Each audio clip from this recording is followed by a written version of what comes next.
What was the demographic makeup of the community that you lived in? Well, the demographic makeup was of mostly, adults.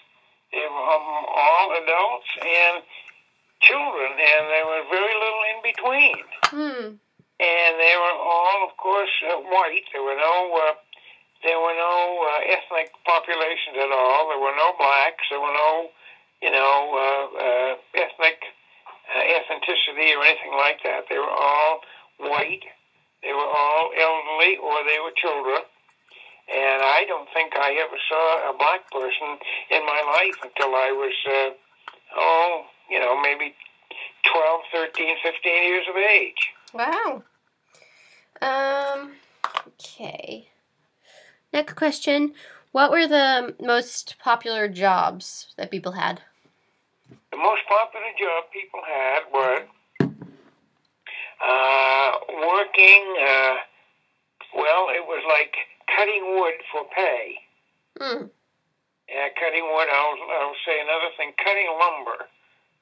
Cutting lumber was a big thing, and to this day, up in Forest City, Maine, many people make their living by working, cutting wood and lumbering in the woods.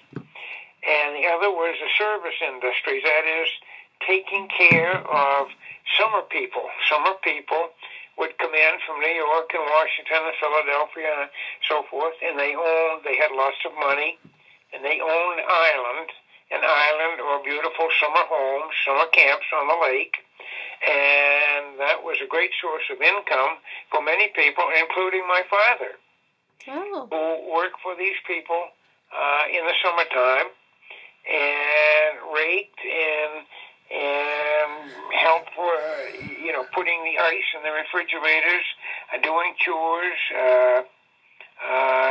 doing all kinds of things for them, and waiting on them, so to speak, and chauffeuring them around when they had to go somewhere in their beautiful automobiles. And that was one of the big industries there in the summer. Then in the wintertime, Caroline, people, as I mentioned the other day, the men would be cutting ice out of the lake and putting ice up in ice houses so that the summer people would have ice in the summer to keep food cold in their ice boxes. Okay.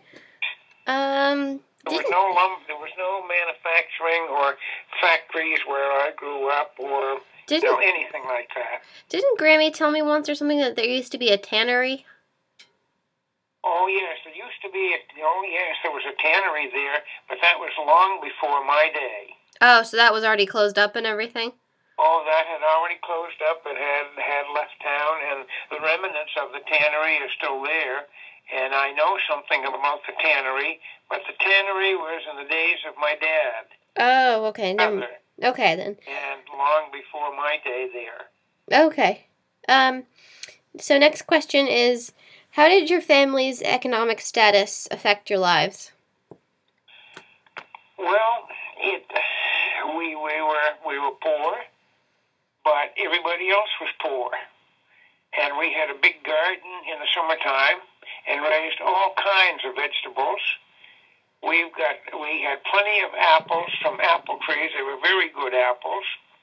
And when it came time to harvest the vegetables and stuff, my mother and all of the other ladies in town did the same thing. They would put up what they call preserves. They would put up beets, and they would make pickles, and they would do all kinds of things preparatory to winter. And sometimes on the cellar, down underneath the house where it was cold, you would open the door and get down the steps into the cellar. Sometimes my mother might have 100 jars of vegetables that had been very carefully taken care of and cooked and preserved for winter. And the other thing that we would have a barrel or more of potatoes, a big wooden barrel in the cellar filled with potatoes. And we would have a great big wooden box filled with very fine sand.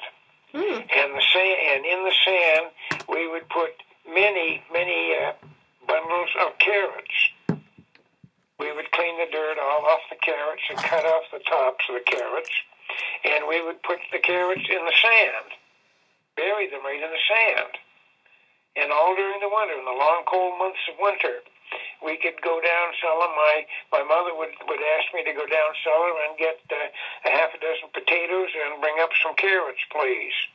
Oh. I would go down cellar and I would take a little bucket and I'd bring up a half a dozen medium-sized potatoes from the big barrel.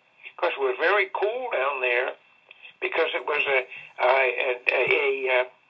dirt floor. And it was down underneath the level of the ground, so it was very cool.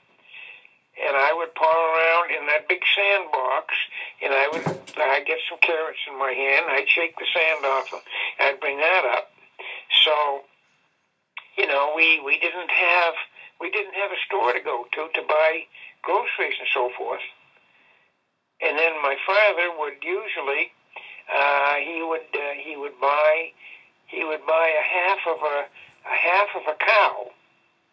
When you have hamburger or meat or steak tips in Topsfield, it comes from a cow or a steer or some beef. And we didn't have another store like Henry's to go to, and my father would buy one half of a cow. Wow. That would be hung up in the barn, great big tall building. Oh gosh. Much bigger than 10 times bigger than your garage. It had an upstairs in the barn, and my father would hang up a half a cow. We would, somebody that raised pigs in the town would sell my father a pig, and the pig would be slaughtered and cut up into sections. Oh, and gee, all winter we would have beef and we would have pork. My father would have a deer, you know, a white-tailed deer. Mm-hmm. Like you see in the field, in the fall, all the men would get a hunting license, and they would shoot a deer, and they would take care of the deer, butcher the deer, and we would have deer meat. It was absolutely delicious. We would have it fried. We'd have it boiled. My mother would make roasts. We would have hamburger. We would make hamburger out of it. An old-fashioned meat grinder. We'd cut up a lot of it in sort of chunks, all 3 or 4 inches square. We'd put it in the meat grinder, and we would turn the crank, and the hamburger would come out. The crushed meat would come out.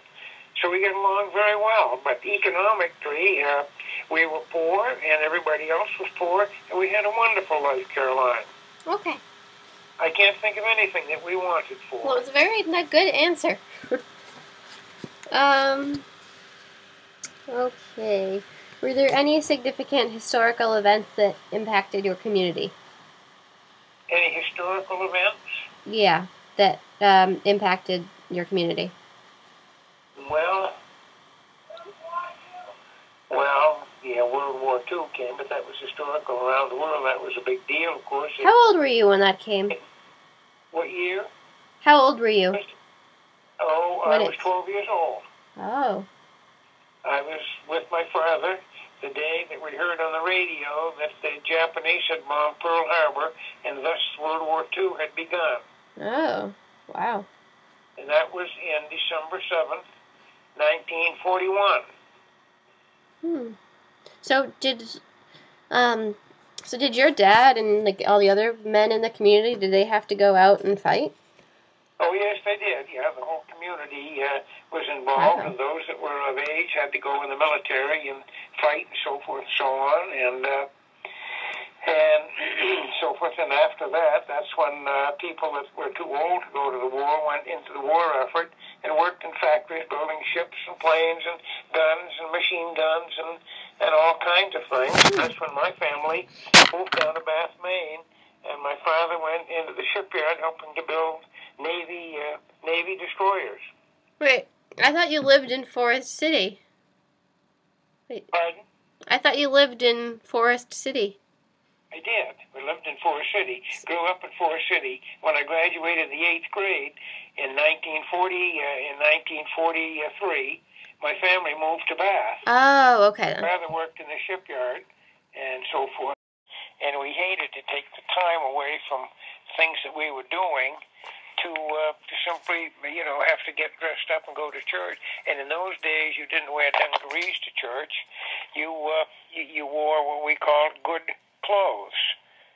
Your nice pants and shirt and jacket or mackinaw or your cap or whatever, and the girls wore, dresses and nice slacks and that sort of thing. So you get dressed up to go to church, and it was kind of a chore. And we went to church at a Baptist church. It was a very small little church, and the church was small, and on Sunday morning at 9 o'clock was the service, and right after the 9 o'clock service was a Sunday school, and we had to go to Sunday school. And we just didn't like that at all, because we wanted to get home and go skating and go sliding and go skiing and do things like that. And when the church was over and the Sunday school was over, man, we ran like the wind to get back home again, get our clothes changed, and go out and play. And we used to go every single Sunday. Now, this little church, as you know, Caroline, Forest City, Maine, is right on the border of New Brunswick, right? Yep. And this little, you got a bad cold. Yeah, I think so. What's the matter? Are you coughing? Yeah, I don't know. I'm just sneezing a lot. I think it might be my allergies. Oh, my Lord. Yeah. I hope you're not going to be sick. I know. Yeah. But anyway, this little church was over on the Canadian side, and we had to walk across the border, and in those days, you didn't have to stop and report and declare what you had or anything like that. Of course, we walked. It was close enough that we walked, of course, and so forth. But yes, we went every Sunday to church, and we went every Sunday to Sunday school, and we went over on the Canadian side in New Brunswick to the little Baptist church. Does that answer that question pretty good? Yeah, it does. Thank you. Can you give me the next question now? What's the next question? Yeah. What were the ethnicities in your town? Ethnicities in your town. Caroline, I don't think, as I recall, that there weren't any, there weren't any Italian folks. There weren't any blacks. There weren't any Italians.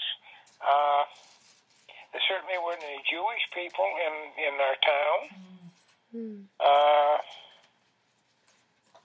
I don't think. I think they were all just straight, plain, old stock, old-fashioned, pure